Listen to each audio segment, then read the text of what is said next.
for the most part for us, the only thing we need to have our presenters do is just come and do the great job that they normally do. They're usually really good at sharing the information, and what we'll do is we'll have a prepping session for them before the webcast. So we'll do a short rehearsal, and then we'll have our moderator talk about certain elements to help them along the way. One of them is that they don't stop at any point in time, no matter what happens. They don't have to be, Emmy award-winning presenters, but we'll try to make sure they're doing certain things production-wise that make it look good. We have several instructional designers, and basically their job is to work with a professor to translate, this course that they would normally do face-to-face in a classroom and bring that online.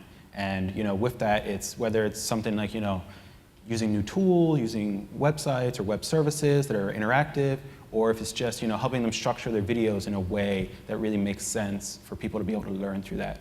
So some of that is keeping videos short. We try to not let the professors record past 15 minutes. It's really about breaking it down to small chunks that people can watch and learn. Go and use that. If, let's say, a professor comes in and gives a talk, and it's an hour-and-a-half talk, we know no one's going to watch an hour-and-a-half talk. So what we do is we actually create a 3-minute highlight reel. So we have a very consistent template, which consists of an animated musical bumper that references, shows graphically what that research center or what that department is trying to get across.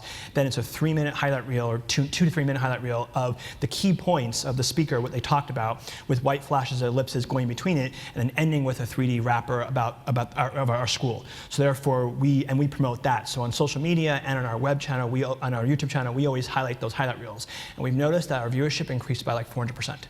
And then, if they're really interested, we put annotations in the metadata and on the highlight reel itself that say, okay, go back and watch the full version here if you're really interested.